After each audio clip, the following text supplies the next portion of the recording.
Para extender un poco el concepto de momento de inercia, vamos a recordar que ese momento de inercia proviene o sale naturalmente desde mirar cómo es la energía cinética de rotación en cuerpos que, valga la redundancia, están rotando desde un eje arbitrario cualquiera.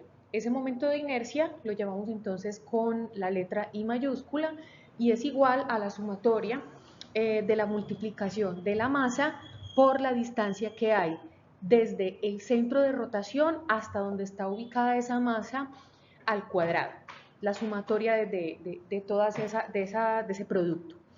Tenemos que mirar o observar bien la ecuación para que podamos interpretar qué significa el momento de inercia. Acá vemos entonces que el momento de inercia depende de la geometría del cuerpo e inclusive desde donde estemos ejerciendo la rotación. Eso quiere decir que en algún momento, incluso más adelante en el siguiente video, vamos a hablar de rotación desde el centro de masa. Eso quiere decir que ese momento de inercia depende de dónde lo pongamos a rotar.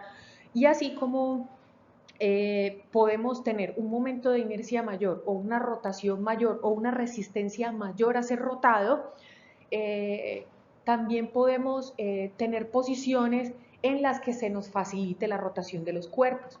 También podemos decir que mientras mayor sea la distancia al eje de rotación, mayor será el momento de inercia.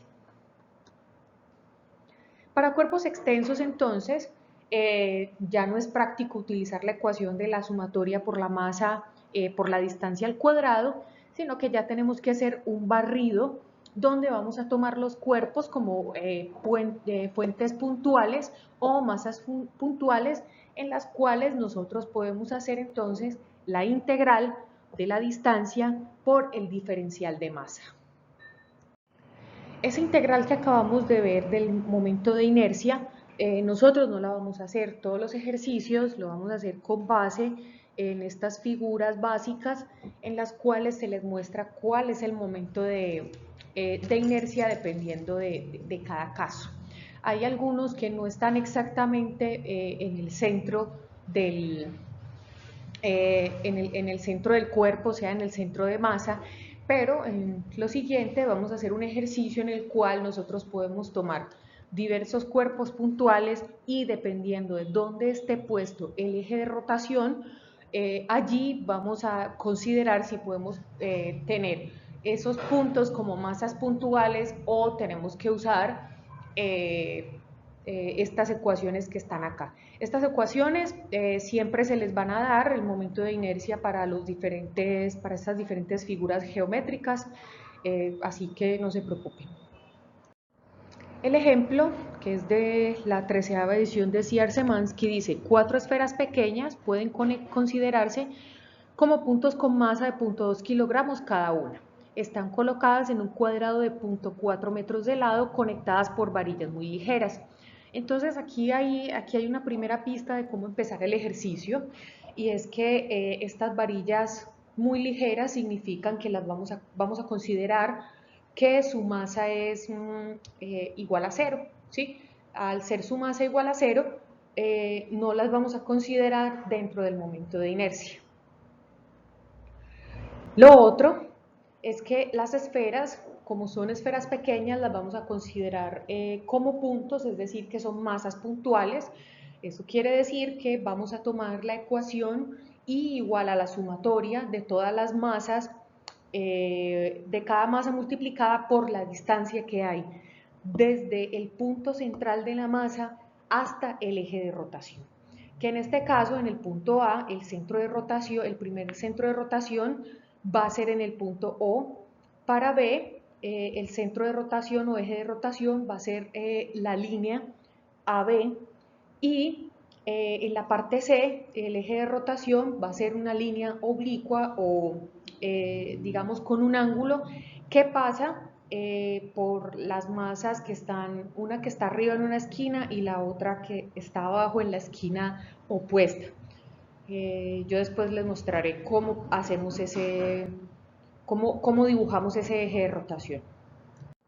En la parte A vamos a considerar que el eje de rotación está ubicado en el centro O. en ese origen. Eso quiere decir que el eje de rotación es una línea que que saldría de la pantalla. Vamos a nombrar las masas, los voy a nombrar de acuerdo a las manecillas del reloj como 1, 2 y 3. La distancia que hay entonces desde el centro de rotación, o sea, desde O hasta cada una de las masas, como vemos, es la misma siempre.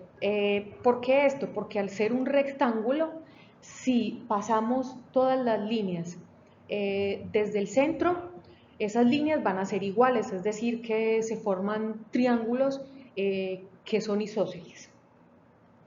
Vamos a considerar entonces el momento de inercia como la sumatoria de la masa por esa r al cuadrado. Tenemos acá que para esta figura tenemos n1 por r a la 2, m2 por r a la 2, m3 por r a la 2 y m4 por r a la 2. Y eso se convierte en 4mr a la 2.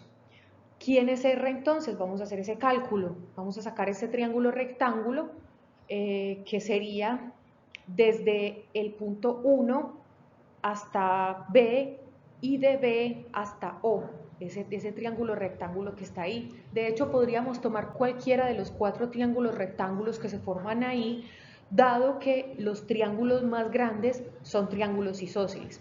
Les dejo entonces a su consideración de dónde salen estas distancias, para que puedan realizarla como ejercicio. ¿Qué tenemos? Que R es la hipotenusa. Eso quiere decir que R cuadrado es igual a la suma de los catetos al cuadrado, y con eso tenemos que R cuadrado es 0.08 metros cuadrados. La masa, como las esferas todas son iguales, ya ustedes se dieron cuenta que acá yo tomé M1 igual a M2 igual a M3 igual a M4 igual a M, que es 0.2 kilogramos. Si realizamos entonces este cálculo, vamos a tener que ese momento de inercia es igual a 0.064 kilogramos por metro cuadrado. En la parte B vamos a usar como centro de rotación la línea AB. Entonces, la distancia va a ser desde la línea AB hacia las esferas. Vemos que la distancia se divide exactamente en la mitad. Eso quiere decir que todas esas distancias van a ser distintas, iguales, todas van a ser R. Definimos entonces de nuevo el momento de inercia como la sumatoria de la multiplicación de la masa por la distancia al cuadrado. Volvemos, hacemos la expansión de la sumatoria y encontramos a R. Pues simplemente R en este caso va a ser la mitad de 0.4, eso quiere decir que es 0.2 metros, y teniendo en cuenta que las masas son iguales y las R son iguales, podemos sintetizar todo esto como 4m por R a la 2. Haciendo el cálculo, finalmente tenemos que ese momento de inercia es 0.032 kilogramos por metro cuadrado.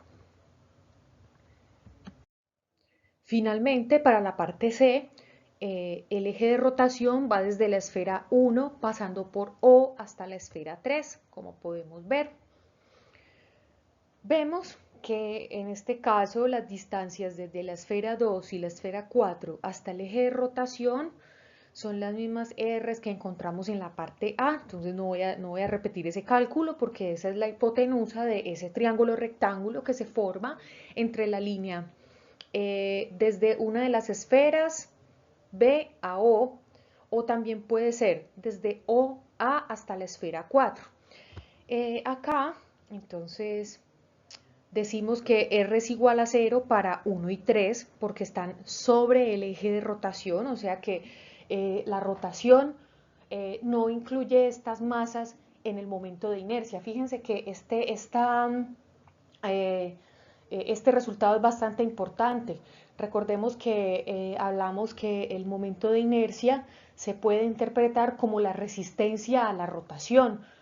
Si nosotros hacemos un análogo con la segunda ley de Newton, la masa sería la que se resiste al movimiento que le puede imprimir o la aceleración que le puede imprimir una fuerza a un cuerpo.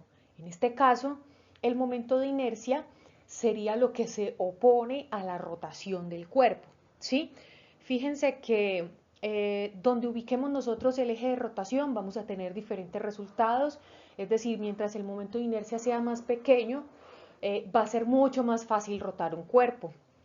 Acá entonces, teniendo en cuenta que ya conocíamos el valor de R, podemos decir que para M1 y M3, para las masas 1 y 3, la R es igual a 0, o sea que esto no está agregando peso en el momento de inercia. Y acá, dado que las masas son iguales y las R son iguales, podemos sintetizar todo como 2m por r al cuadrado. Si hacemos este cálculo vuelve a dar 0.032 kilogramos.